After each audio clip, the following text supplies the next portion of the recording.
Republican Party was supposed to be the party of family values and the unit, but there really seems to be a lot of scandals. What came recently out with Swalwell and then also Tony Gonzalez. People have private lives and then they have a public persona. I think what's important though, if you are from an outward perspective trying to profess or say and come across as this perfect politician, have this perfect family life, things like that, there's certainly a curtain behind the curtain. When you are pressing forward with what it takes to actually implement change, you're gonna say crazy stuff sometimes. But at the same time, what you see is what you get. And I appreciate that in imperfection a lot more than somebody who toes the middle and doesn't really say anything to shake up either side. It's weakness. I want to stick up for the underdog, and I will go through fire for people who are being mistreated. That's really my crusade. You cannot be afraid. If you're running for office, you can't be afraid. You can't be afraid of people. You'll get crippled if you start filtering what you're saying. Welcome to Americana, the podcast. Today we have the beautiful Catalina Lauf, who came over from the West Coast and took a break from her race to visit and tell us about it. Yes. So Catalina is running in District 19. District 19 in Florida. Okay, Southwest Florida, in Byron Donald's old congressional seat as he enters the governor's race right now. Yes. And you are in a hotly contested conservative Republican primary. Tell me a little bit about your race and who you're running against and a little bit about the district.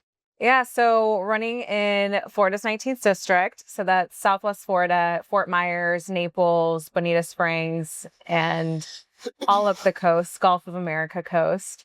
And we are in a hotly contested primary, but we are very confident that given the field, we will be definitely the choice for Southwest Florida. I'm up against two former members of Congress who left, disgraced former members of Congress who left amid scandal. But more importantly, people are just ready for, new people, definitely a new generation, younger people to get involved, especially to combat the far left. And especially somebody like Byron Donalds, who was such a warrior and lion, even on a national scale. To really replace him as he goes off to governor. So we're really excited, and we've been working incredibly hard on the ground and are confident that our efforts will make us victorious. Yeah, and your primary is in August? August 18th. Okay. Yes. Okay, so you got a few more months. Yes, and we're earning every vote. Our primary opponents are just self-funding, and they don't really have a whole lot of organic support. They think that they can just buy this seat, and that's not what the people want anymore, especially when you are just buying a seat like this. Well, what happens when you get to Congress? You're always going to be out there trying to look out for yourself, self-interest. And two of those opponents who have already left, certainly were looking out for themselves when they were in Congress, and people don't want that anymore. I mean, look at what's going on in Congress right now. People are really fed up with everything that's happening. And so, again, we're confident that the people of Southwest Florida really want serious leadership. So I didn't realize two of your opponents had already been in Congress. I knew of one. Yeah. So one was taken out in his primary, his second run, when he ran for his first reelection. Mm-hmm. That was pretty juicy, if you will. Yeah. And then there is another that was already in Congress. How did he end up leaving, he or she? He was federally indicted for insider trading. Oh, these people sometimes blow my mind that they just have the audacity and the boldness to just come right back again. It's a very ego-driven business, as you've run before. And I think it's fortunately, we do have great people who are stepping up, especially now as the stakes get higher and people are really fed up with the institution as a whole. And are really, after the mandate with President Trump, people are so invigorated that, we are taking our country back. But in Congress, there certainly needs more work to be done. But the fact that the ego is there, I always say it's the past and then we're the future. These guys are the past. These are the congressmen who are there for themselves, insider trading, scandal after scandal. The old guard, we're bringing a new, fresh face, new perspective, and definitely servant leadership that comes with that. Right. I think they call that a rhino. Yeah, exactly. Republican in name only. Exactly. In multiple different facets. Yeah. So not just ideology, it's also just in, character. Our founders really wanted people who were going to be virtuous. And that doesn't mean perfection. It just means that, hey, we want honorable people to be involved in our political process. And the people should be honorable as well who are voting on these individuals. And so we want, the best based on merit and integrity. Right. Well, it's a practice what you preach sort of thing. One of the things that I observed when I ran for office and started to pay a little more attention to conservative politics is, the Conservative Party or the Republican Party was supposed to be the party of family values and the unit, but there really seems to be a lot of scandals. And, there's what came recently out with Swalwell, and then also Tony Gonzalez.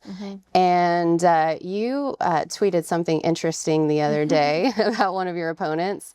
There seems to be this kind of slush fund of helping some of these conservative, and it's not just men, it's some of the, the women too, where there's some of these scandals that are coming out that really just display that they're not really practicing what they preach as far as the family values go and, the marriage and the family unit. Can you talk a little bit about that? Yeah, I think, look, at the end of the day, people have private lives and then they have a public persona. I think what's important, though, is that if you are, from an outward perspective, trying to profess or say and come across as this perfect, polished, politician, have this perfect family life, things like that. There's certainly a curtain behind the curtain. I think being authentic and being your own person and, showing the reality, being a normal everyday person is what's really missing right now in politics. How is it that you have this, you look like you're this perfect man or woman, and then, behind the scenes, it's not the reality. And look, everybody's life is filled with ups and downs. And unfortunately, especially in the political process, you are thrusted in this sort of, I don't want to say in the limelight. Maybe that'll change now with TMZ covering DC and Capitol Hill, but you are put in a public under scrutiny and a microscope. So that's why you should just be yourself. And, I don't like this kind of fakeness and phoniness of a lot of the politicians. And then they end up having the most scandals, and it's ridiculous. But so I totally agree with you, especially as Republicans. How can we talk about marriage and family and being so centered on those values and then sort of have this completely other life behind the curtain? And it shouldn't be that way, Right. I mean, I think it's integrity is integrity. There was this CEO, and she was saying if she, discovered that one of her employees was lacking integrity in their private life, then she didn't trust them in her company. And I think there's some validity to that. If you're willing to do these things behind closed doors, how can we as voters trust you to do the right thing that's not your own self-interest in a political setting as well when it comes to protecting your country, if you're not protecting your family and your marriage and those things? So I find that to be pretty important. I don't know that everyone feels that way, but I do. Yeah, but so did our founders. Thomas Jefferson in particular, he always talked about, again, people, they knew that people weren't going to be perfect. We are not perfect. Right. God has, we are imperfect beings, and God is a perfect being. And I think that the founders in particular knew that, look, as long as you had a moral compass, you had virtue, you stood true to your principles, that was important. And they also believed that to the rest of the public. And especially they wanted that for people in positions of power. They had read history. They had read through so much and they had lived through so much of all of this, where they knew that power in particular corrupts. And when you get that pin on, they had seen it with kings and monarchs. And then when you put that pin on, the power and money and everything corrupts. And so they knew that. And that's why they created such a perfect system, imperfect but perfect system of governance where there were checks and balances. And so we didn't like this corruption and scandal in our elected officials, and we had the power, we do have the power to vote these people out or not vote them in again, in our case, in our primary. So it's all, you'd be surprised, right, how much this was talked about in the past. And I feel like our moral framework sort of erodes, and because of the culture and the culture wars, I think we sort of have lost a lot of where we come from that principled perspective. Right. Well, and I think that's a good segue to something that has always been a little bit of a mystery to me, which is term limits. Yeah. You know, in the Senate and particularly in the House, they don't have term limits. And it seems like every cycle, candidates are running on, I'm going to get term limits passed. I'm going to get term limits passed. I'm sure that's probably something that you would seek to do as well. Why is it that we, after decades of people running on this platform, why can we still not get term limits passed? Yeah, great question. To get some of these incumbents out. You know, because you also know the incumbent effect. Like, you know, when you're a new candidate, you're coming as a no-name, you don't have name recognition, you don't have brand recognition. So donors are generally not paying, you know, max out donations to come to a dinner to be there. You're not branded yet. So it's a lot more difficult for a no-name to win an election and to take out an incumbent. So, you know, once someone gets in there, it's like if they're reelected their second term, it almost goes down to like a 20% chance that they can be unseated. So that just makes term limits that much more important, because a lot of times once these politicians get in there, you know, they just get more name recognition, they get more donor connections, they can do more favors for people and for lobbyists and for corporations. And it's almost like just self-preserving. It almost becomes impossible to get them out. So why is it that we cannot get term limits passed? I think it's, you don't have enough people out there that are willing to give up that power. And, you know, I write this in my book coming out, Time to Choose, and particularly that about term limits, that you have about 80% of people on both sides of the aisle want term limits passed. So then if we are a representative democracy in a republic, then why isn't something like that actually quarterbacked? And why isn't that actually put through? And the reality is it's the people who have the power to do that from a legislative perspective, and a constitutional amendment ultimately is what you need for that, aren't spearheading that.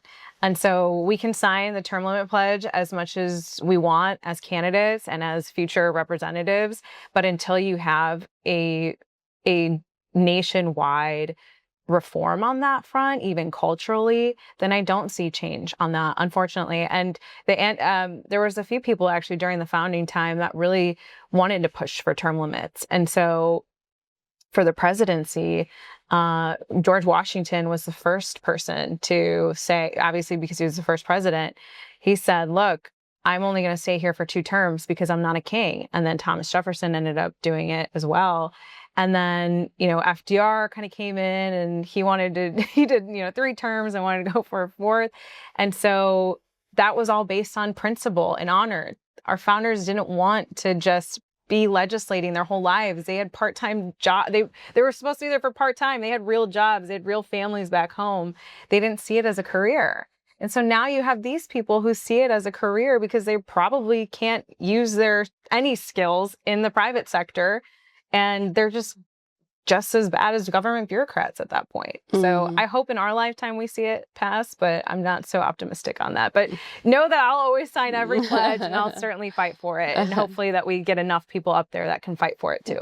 Yeah. Well, government is naturally self-preserving because, you know, they're taking tax money from the people against the will of the people as it stands right now. And so that's, you know, that's their meal ticket. Why would they give it up? You know, it's just human nature. Unless you know, genuinely have a pure heart and righteous values and those founding convictions to do what's right and what's right for the country and future generations, which surprisingly just becomes more and more rare over time since, you talk about our founding fathers, and so many of them had these principles. Right. It was a collection of them. And now, I mean, you're lucky if you can find one in 100,000 that actually feels that way. Okay, so that's a good segue. What issues are, besides term limits, you're out in the field, you're talking to voters, you're knocking on doors, you're putting in the work. What are you seeing voters most concerned about this cycle? Yeah, the biggest thing is affordability in the economy. And, President Trump has been doing an incredible job of sort of what he inherited from the Biden era. Especially you go back even COVID time, that completely, the government response of COVID just completely dismantled a lot of different aspects of our economy. And so then you had Joe Biden in there that had a total Keynesian, almost socialist view of the economy as a whole, and getting involved in so many different aspects, whether that was regulations, whether that was just the inflation under the Biden administration was obviously through the roof. And so you have President Trump now coming in, trying to fix these things. And unfortunately, it takes time. And when, I was honored to work for the president's administration in the 45 admin under President Trump at the Department of Commerce. And what was coming out of the Department of Commerce back then, people saw real growth of people of all walks of life were thriving. And you had businesses that were able to flourish. You had tax cuts, you had opportunity zones, you had so many different economic pro-growth policies that were incredibly impactful for the average American. And now, we are trying to bring all of that back in this administration. And, what Congress can do on that front is to make sure that we are passing the Trump mandate. They did pass Tax Cuts and Jobs Act again, which was incredibly important for the average American. But so many different things, whether that's cutting back on, look at what happened with Doge. Why isn't something like Doge there permanently?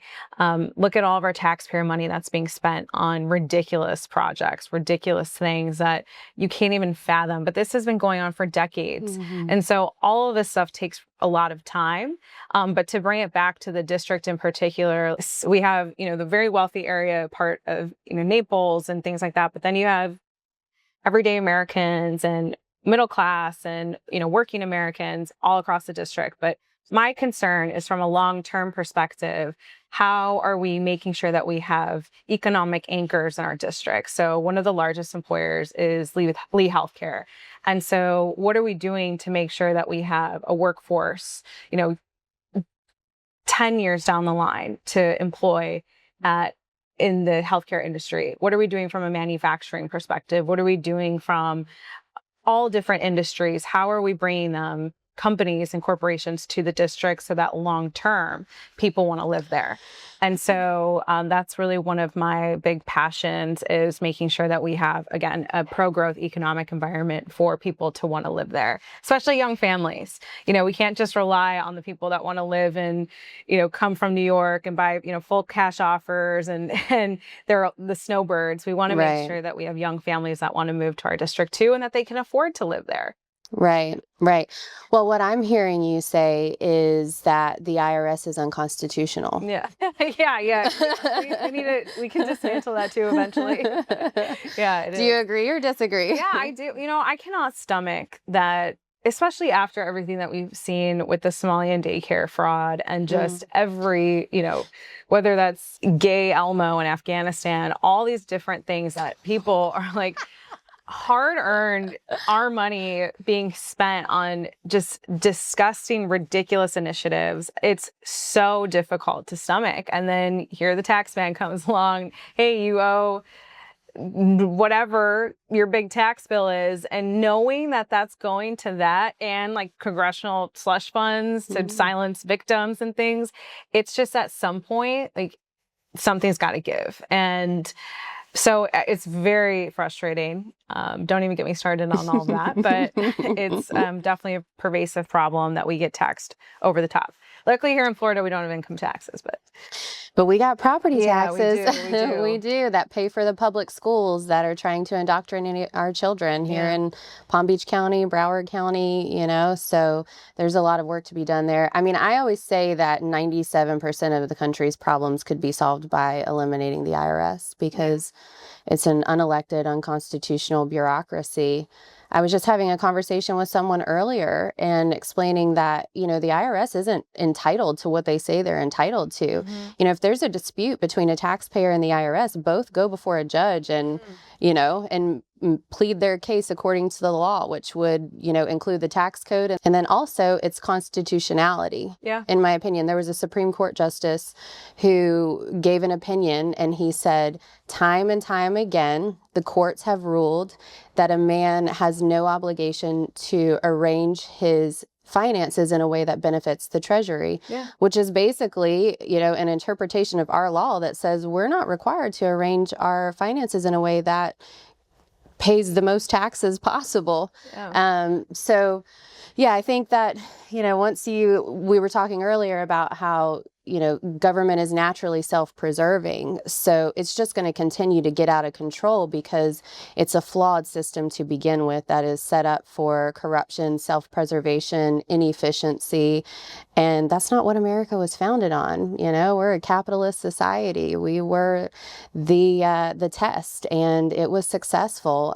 But, you know, we're kind of slowly but surely and at a more rapid rate over time, getting away from what made us such a high quality nation in every way, because, you know, nothing is incentivized to perform well because we have no choice. These public schools, it's like they're going to take your tax money anyway.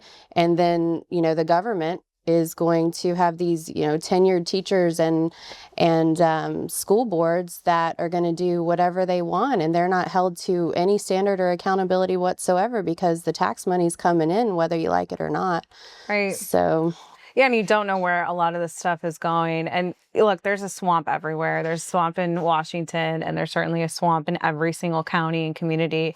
And I think that's why it's so important for people to get involved, even in the most local sense, because, you know, again, that's our money. That's our hard-earned money that is funding a lot of the stuff. And if we don't have full transparency of where it's going, what are the KPIs, what are the quantifiable results that we are expecting, then this is going to continue to happen.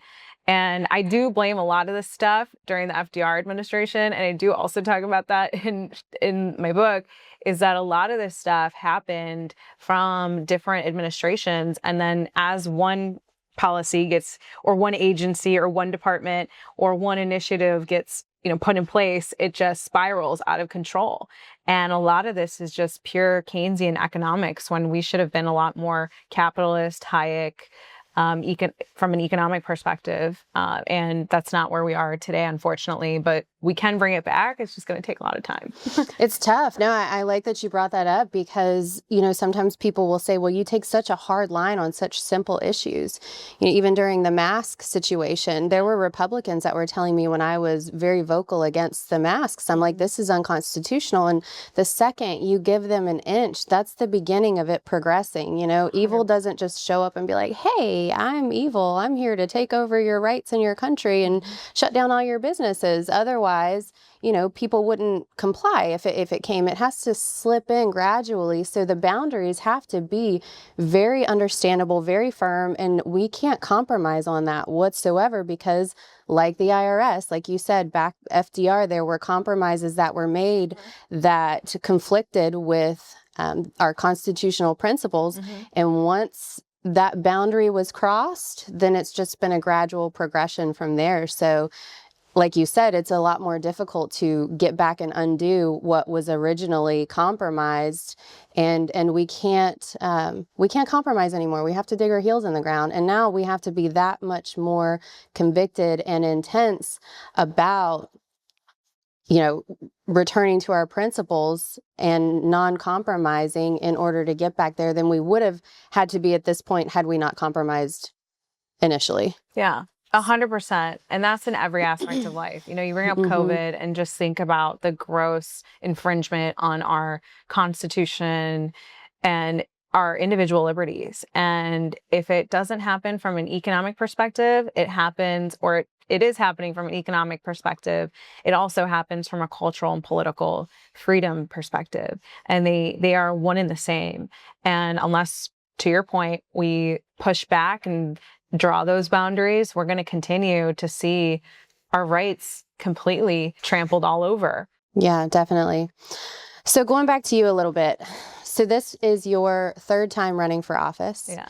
And, which is not atypical for a candidate, who's... Well, you'd be surprised. There's a lot. I've a guy in my race that's run like 15 times. So at least I'm not that person. But well, no, I think it's a great thing. Yeah. I mean, donors ask you, when I ran for office, they're like, have you run before? And it was my first time. They don't like hearing that because, unless you're like a household brand like Trump was, you're going to have to run a couple times before you're elected. I mean, Anna Paulina didn't get elected her first time.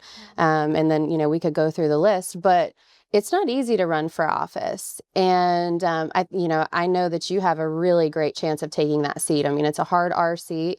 You know what you're doing. This isn't your first rodeo. You're not green. So, however, after running myself, it's tough. Yeah. It can get gnarly. It can get dark. Yeah. So what is it that has kept you going and given you the strength to pick up and go at it again? I always say it's running for office is in between masochism and a calling. I joke about that, but it truly is a calling for me. I think about the founders so much. I think about what people have sacrificed so much more than our generation will, have to, especially up until this point, thank God. But there's so much that people have given far more than we will have to or have. And I think it's a way to bring back, our values. I'm so passionate about this country. I'm an unapologetic patriot. And to watch what's been going on in our country from, again, decades ago, from before I could even run for office, but then also the rise of the squad and the communists that are literally taking over our country. You have a communist now representing, the biggest city in the country, in America. And that's scary to me. And especially it's our generation that's fueling them. And so, if this is my way to sort of step up and give back, I love people. I love coming up with solutions and trying to make things better. And this is the capacity that I felt God had called me to do. But it's not easy. It really isn't. But, again, if you look at what people have sacrificed in the whole political history of our country, it's worth it. It's worth every, bad X comment or, whatever dirty politics it is.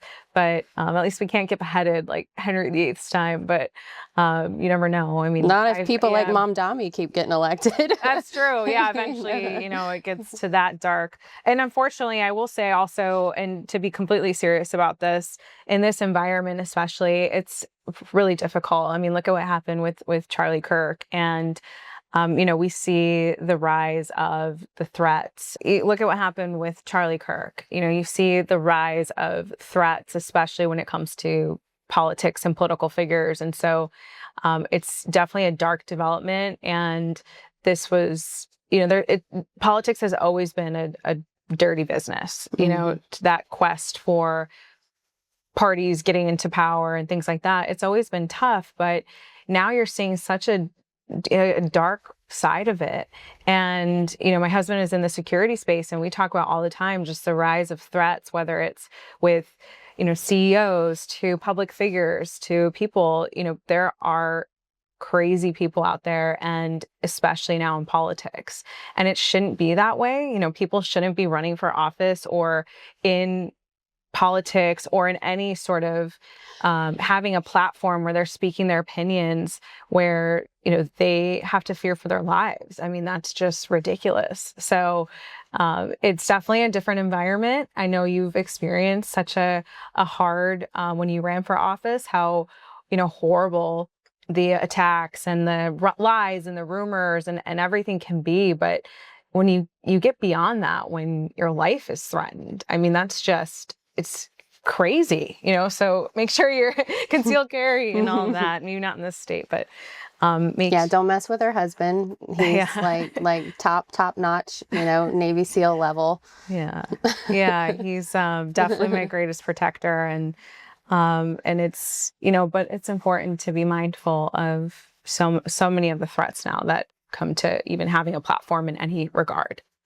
Yeah, I mean, I've heard it said, and it's so true, that politics is war without the blood, and war is politics with the blood, and that's so true. And yeah, you're right.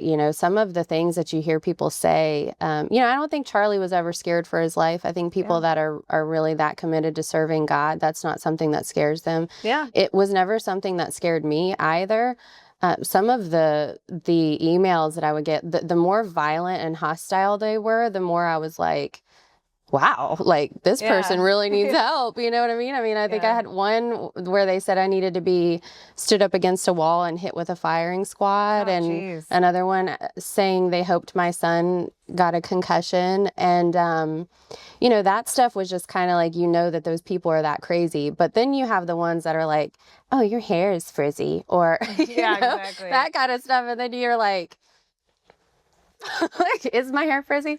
But it is, it's definitely something that, for me, I had to really, really lean on my faith in those dark moments. But I am curious, because you get some crazies out there. Yeah. Like, what kind of crazies have you experienced? I know you've gotten crazy DMs and the schizos that are like, one minute they love you, the next minute, like, they seem like they might be outside your door ready to take you out. We certainly get a lot of those. I'm not afraid at all. I just, it's crazy because there are a lot of, mentally ill people out there who it's just, it's nuts. I can show you all the DMs and just show you how crazy it is. But, you're right. You cannot, I think when you're so grounded in your faith and it's a calling, you do feel this sort of that armor to protect. It's not just about protecting, but it's more about having the courage, because at the end of the day, people want you silenced. And if you're out there and you're 100% authentic and you're like, you know what, I don't give a crap what you think about me, you cannot be afraid. If you're running for office, you can't be afraid. Yeah, you can't be afraid of people. You'll get crippled if you start filtering what you're saying. Yeah. Oh, absolutely. If you're scared, because it doesn't matter what you say, somebody's going to get pissed. Oh, absolutely. You cannot please everybody. And that's something that, you learn really early on. And it's the people that try to please everybody that are sort of the most fake and phony. And you have to go in with this as being so brave and so with one mission that you have, and that's to do what's right. And it's not just about getting elected. It's, especially when you're running for Congress, it's about, again, staying true to who you are, and no matter what that takes.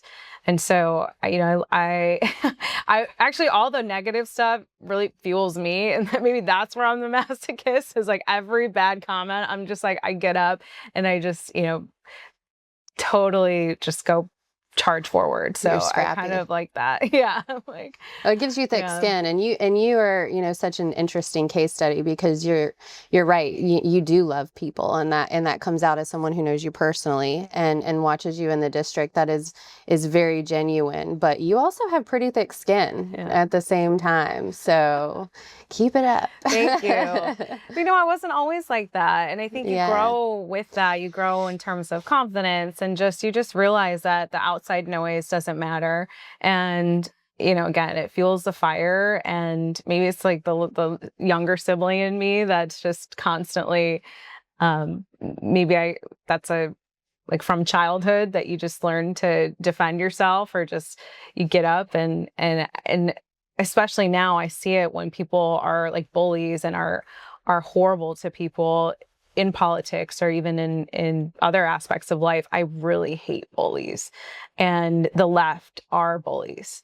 And any way that, you can destroy that that is that the bullying and all that is just my personal, not vendetta, but that's just kind of what gets me going, is just making sure that justice is served. And I want to stick up for the underdog, and I will, go through fire for people who are being mistreated. That's really my crusade. So. Mm-hmm. Yeah, no, that's good. That's good. So, it's funny you mentioned bully.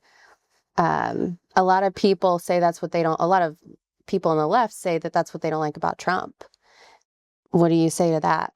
Oh my gosh, he's a patriot. I mean, he is taking on the bullies. I mean, think about everything that man and his family have gone through.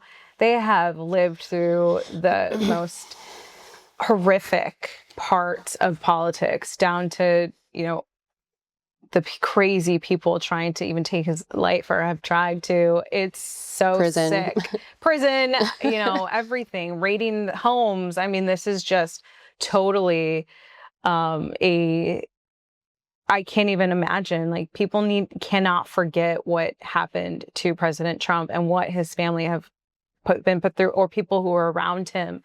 All of the negativity and just the kangaroo courts and all of this should not be happening in our country.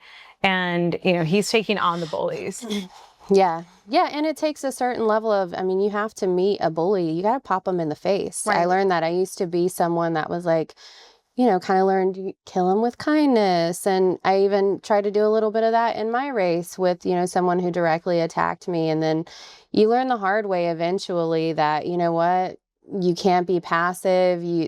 Bullies do not respond to kindness. They see it as weakness. And in the spirit of justice and righteousness, not just in the spirit of scrapping, but you kind of have to pop them back in the face. Yeah, absolutely. And he has the ability to do that. He doesn't care what people think about him. Going back to your earlier point, that you really just can't let that slow you down. And when you are pressing forward with what it takes to actually implement change and say whatever it is that you truly feel on the inside and in the moment, and you're being genuine, you're gonna say crazy stuff sometimes. You're gonna say stuff that you're like, wow, I probably shouldn't say that next time. Even during my race, there were a lot of things that I learned, but at the same time, what you see is what you get. And I appreciate that in imperfection a lot more than somebody who, kind of toes the middle and doesn't really say anything to shake up either side. It's weakness, it's passivity. It's what turns the country over to people that are truly evil. All right, I got a question for you. Why is it that, and I know you don't want to get into the specifics of the infighting, but why is it that Republicans and conservatives seem to infight so much more than the left? Because, the left is able to get a lot done because kind of the hive mentality. What is all this infighting that's happening with suddenly you've got certain people who were completely loyal to Trump before turning against him viscerally, like the Tuckers and the Candaces? Why does that happen on this side, do you think?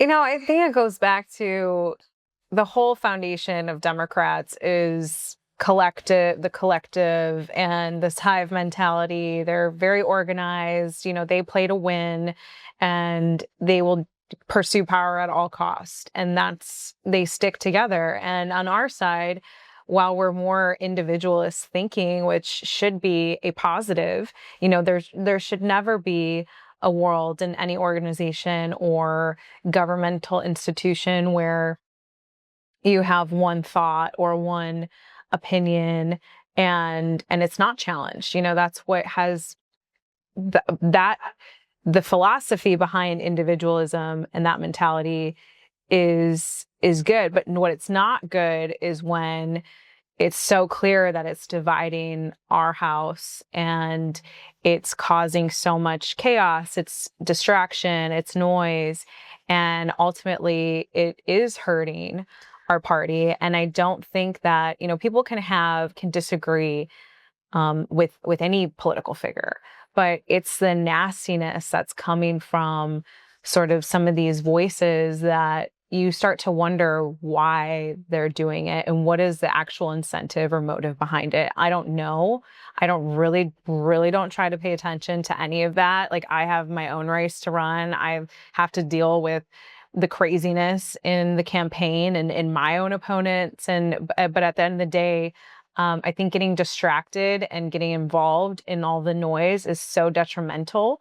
But it's also not everything that's happening too. I think is just it is weakness in our side. It's keeping us the target and the fight is against the Democrats. It's the real evil spiritual warfare that we're in right now, and that should always be our focus.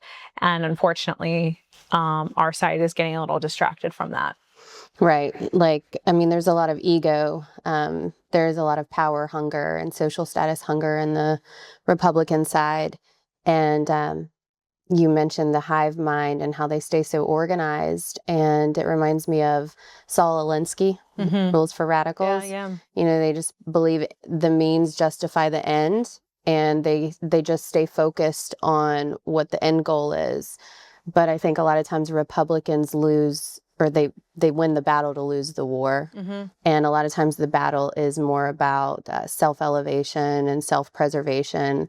And instead of stepping back and remembering what the true goal is, which goes back to the integrity we were talking about, and really having a passion for justice and the quality of life of future generations and our children and grandchildren, and not thinking just about the self, but thinking about what is going to make this country the safest and the most prosperous version of itself for our children, grandchildren, or someone else's children and grandchildren, as opposed to, you know, me and myself and my power and my social status. I think we really struggle with that on the Republican side.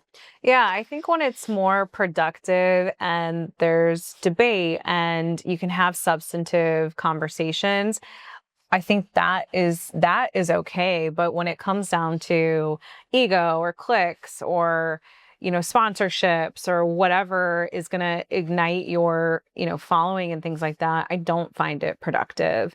And I think sometimes too, we really need to have more pragmatic people in office in general. Sometimes that doesn't mean giving up your values. It doesn't mean not sticking to your principles, but it means living in reality. And I think sometimes what I see is that the attacks or the critiques or whatever it might be, it's not rooted in reality, but it's also not substantive. And it's just to attack. It's just to critique and just to complain. And it doesn't push us as a team forward. And especially when it comes to the midterms, you know, we really need to stick together. That's not to say that these people shouldn't have voices and things like that. But also, if you're going against the president, like 10 out of 10 times, I will say it's to the detriment of the person that goes against President Trump. You know, he has an enormous job that he is doing. There's so many thoughts, complexities, solutions that nobody can imagine being the president of the United States and being put in these very hard, complex situations. And then, you know, he doesn't need the noise. He doesn't need the infighting. You know, we should be sticking together for the sake of our future and the sake of the country and the sake of our children and grandchildren. That should be the focus. And I feel like sometimes when people are denied access to him or they don't have access to him, then instead of realizing this is probably a conversation that I should have privately with him if I can, since I can, I'm going to go public and bash him. Right. You know, when there's not full understanding of why he makes the decisions that he makes, or why some decisions are made that he actually wasn't able to have the latitude to influence. Not everything that happens is the president's decision. There's a lot that he would like to get done and doesn't want to do that are done and not done that he really has no control over. We're not a dictatorship. Yeah, or there's a lot of information out there that nobody has other than the president or cabinet members and things. And so I think, you know, people should be helping the president from not only just a cultural perspective, but also politically. And unfortunately, it's sad to see a lot on our side don't. Yeah. Yeah, you use that term pragmatic. That is a good word to describe you. Pragmatic. Pragmatic with conviction and principle. And yes, that's something that is very valuable in a leadership role. Thank you. Okay, so speaking of the cabinet, if you were president, the producer, Susie, loves to ask this question. If you were president, which 5 people, dead or alive, would be your cabinet members and why? I'll take 2 alive. I'll do Congressman Tim Burchett. I love him. And Congresswoman Anna Paulina Luna. Love her. I'll also say, you mentioned Rush Limbaugh. What an incredible guy. So brilliant. And certainly somebody that I admired growing up. Gosh, I've got 2 more roles to fill there. Well, why Tim and Anna? Yeah. Well, I think especially right now, they're a breath of fresh air because they are speaking so authentically when it comes to the issues that we face today. And you want people who are going to be, you don't want just yes men around you. You want somebody who's going to be, again, from a conviction standpoint, principled, but also confident and just not afraid to tell you, the realities. And so I think for so long, we had people in different positions that want to just be sort of yes men.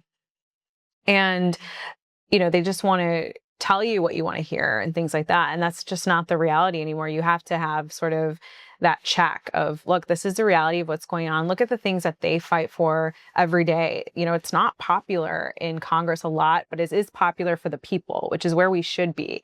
And so I really love that they're both just huge patriots and they're really fighting for the things that we, the people, want.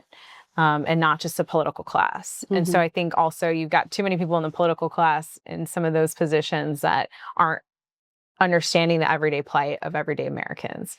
And 2, man, Margaret Thatcher. I know she's British, but she was incredible. That's okay. They can be from anywhere. Yeah, she was incredible. What an incredible mind. And F.A. Hayek, he's one of my favorite people in history. He was an economist and just a brilliant mind. And I think having somebody like him leading the Doge effort with Elon Musk would be incredible. And so that would be my cabinet. I like that you included an economist there. Yeah. That's important. We certainly need it. Like a traditional economist, not the new one that changes the definition of words and stuff like that, like we have now in modern day textbooks. Okay, so that's good. And then top 3 issues that need to be addressed to return America to its founding principles, like top 3 radical. I would say back to free enterprise, and there's so much of it. That's such an umbrella term, but making sure that we're bringing back manufacturing to the United States, making sure that we are, whether it's in the defense space, whether it's in consumer packaged goods, all industries need to be here, and we need to be making sure that we're creating an economic environment where we are bringing back not only just jobs, but goods, services, products back to America, because I see it all the time. I think that's one of the biggest issues that we see is that we have outsourced so much for so long. And that has been to the detriment of not only our internal strength, but external strength, especially when it comes to foreign policy and things like that. I would say we're doing a great job right now at the border, making sure that we have a strong border, making sure that we are deporting criminals as much as possible. I mean, think about the millions that came here under the Biden administration. We need to get every single one of them out. They're killing Americans. They're causing havoc. And we need to be very strong. And President Trump has done an incredible job on that front. Yes, I agree. Yeah, so those are top 2. Am I supposed to do 3? Listen, if you want to focus on those 2, they ride home with me. I'm good with those 2. I would also say fighting the culture wars, making sure that we are, the communist effort that's already infiltrated our country is culturally as it is economic, and we need to push back against that. So whether that's fighting the, transgender push in every aspect of, schools or, on what's going on, what they're trying to indoctrinate with little kids, things like that. That's such a cultural, like criminalizing that. I like that idea. So crazy. Yeah, it's criminal. It's sick. Yeah. And so definitely fighting the culture wars too. Yeah. Yeah. I like what you said in the beginning about, bringing, essentially exporting, more than importing. That originally when, I was running for office and I was like, we shouldn't be taxing our own people. The way that's supposed to be funded, we are one of the most prosperous and creative and producing nature or countries in the world. So we should be producing and exporting. And then if anybody wants to do business and compete with American businesses, that's where tariffs come into play. And that's how we fund our infrastructure and the things that we're currently taxing our own people in order to fund. We shouldn't be doing that. We should be investing,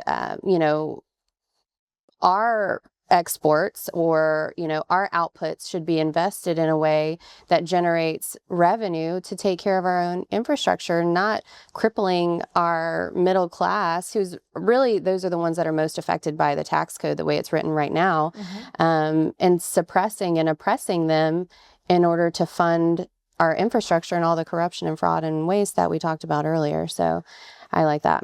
But we don't have enough business people in office either. I mean, you have a bunch of government bureaucrats and politicians that, like we said earlier, that just don't have, they couldn't be running a company. They've never had to deal with trying to make payroll or the everyday things that we as business owners have to deal with. And the entire ecosystem of, just the other day, we're talking about launching a new product. Well, oh, it's not manufactured here, so you've got to look to Europe or something like that. And it's just all of that. Why aren't we focusing more on America? And that doesn't mean that you just are isolationists. It just means that we need to be fostering the economy in a better pro-growth way here in the U.S. than we have been. We've been selling out to different countries for so long. And I really hope in our lifetime that we're seeing a lot more of that come back here, whether it's manufacturing, defense, any sort of industry. Yeah, taking care of your own first, which is nationalism. I mean, that's turned into a bad word, but every country should be nationalist. They should all be looking out for themselves first, and then the world would be a better place. And they could use us as an example if they don't know how to do that. Right. Okay, so which is what we have been for so long until now. Yeah, until now. Okay, so getting close to wrapping things up now. I actually had a question from someone suggested, which is something that I generally don't even really pay attention to because I don't know much about it. But we had a conversation about it, and I had my own thoughts in response to his question. I want to ask it to you. So AI. There are concerns that AI is pushing, unemployment. It's pushing people and human resources out of the job market and is causing unemployment, and that eventually it will cause mass unemployment. And you have people like Elon Musk who have said at one time that there will end up being a universal basic income. And, others that wonder what should or would the government do if that were to be the case. I'm not convinced that it would be the case, but I don't want to say too much. I want to know, what is your opinion on that? Do you think AI will push people out of the job market? And if so, do you think that the government should step in and implement some sort of universal basic income? Well, first of all, Elon is brilliant. Obviously, there's a reason why that man is almost a trillionaire, and he's an incredible mind. So I don't know his thought processes behind the universal basic income from a conservative perspective. Anytime the government is willing to give people money, that is completely detrimental to the human incentive. When it comes to AI in particular, I think that there are so many aspects of AI that are actually, it's a double-edged sword, right? You don't want to get into a point where there needs to be some sort of regulation on AI. You're seeing a lot of things pushed out from a federal perspective and state. It certainly needs to be reined in so many different aspects. But there are parts of AI too that are helping, some industries. You think about the healthcare industry as a whole. If you can make things more efficient, if you can allow doctors, for example, to actually do their jobs, they're spending so much time on the back end doing admin work, things like that AI could automate. You could actually allow people to be doing the jobs that they should be doing. And so there are a lot of aspects of AI that can be positive, that actually allow different careers to actually thrive and help in different industries. But it needs to be certainly met with vigilance. And, I don't think it's this huge boogeyman, especially understanding tech and understanding the tech world. Look at everybody, I'm sure, uses Claude or ChatGPT. And there are some people that say, I can't believe it. It's taking out so many different jobs and things, but it's also, there are other aspects that AI does make more efficient. And so we'll see, but I'm not in favor of, universal basic income in any regard. But we don't know what the future will look like, 20, 30, 40 years from now. I hope that we're not taken over by robots, or that, you're electing a robot to Congress. Certainly they'd be a lot more efficient. There are already robots in Congress. That's true. But I wish that we could automate everything coming out of Washington. Maybe AI could help with knowing where our taxpayer money is going. Yeah. Auditing their bank accounts. Right, exactly. Auditing their insider trading, which I think there's something out there already doing that. So it's pros and cons. But I think we can't be so afraid of AI, but I think it's to our detriment if we're not having the conversation. But we certainly need to be mindful of it. Right. And there's always the human element and the spirit. Yeah. AI is never going to have the spirit of God moving through it, of creation, and I don't think we should operate from a place of fear. And I also believe that part of the business cycle, which is an undeniable principle in any case, is that things become obsolete. I mean, Blockbuster, look how far we've come from Blockbuster, which I really miss, getting in the car and going to Blockbuster and walking around and looking at movies. That was fun, although the late fees were exorbitant. Yeah. In the middle of a blizzard, I don't know if I missed that.